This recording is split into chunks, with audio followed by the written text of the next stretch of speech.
நம்ம வீட்டு மாடியில் கிடைக்கிற டப்பா, அதுக்கப்புறம் ட்ரே எல்லாத்துலேயும் மண்ணை போட்டு அதில் கீரை விதைய விதைச்சி வச்சுருந்தேன். அது எல்லாமே நல்லா க்ரோத் ஆயிருச்சு. சரி இப்போவே பறிச்சிடலாம், இல்லைன்னா கீரை முத்திரும் பெருசானா அப்படின்னு சொல்லிட்டு சின்னதாக இருக்கும்போதே நான் கட் பண்ண ஆரம்பிச்சிட்டேன்.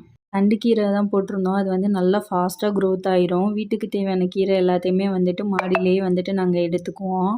கீரைலாம் இப்போ வாங்குறதே கிடையாது. கீரை விதைக்கும் போது மண்ணோடு சேர்த்து மண்புழு உரம் மட்டும்தான் ஆட் பண்ணுவேன். கீரைக்கு வேறு எந்த உரமும் ஃபெர்டிலைசரும் கொடுக்குறதில்ல. இயற்கையான முறையிலேயே கீரை ஹார்வெஸ்ட் பண்ணிப்போம்.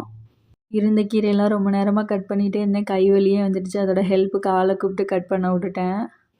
நமக்கு தேவையான கீரை, மல்லித்தழை, புதினா இது எல்லாமே நம்ம வீட்டு மாடியிலே இருக்கதால அது ஒரு சாட்டிஸ்ஃபேக்ஷனாக இருக்கும். சமைக்கும்போது டேரெக்டாக பறித்து போட்டுக்கிறது.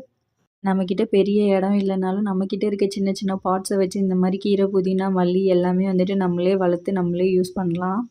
ஒரு பிளேட் ஃபுல்லும் கீரை பறிச்சுட்டேன். அதை வச்சு பார்த்துட்டே இருந்தேன், எவ்வளோ கீரை கிடச்சிருக்கு அப்படின்னு சொல்லிட்டு.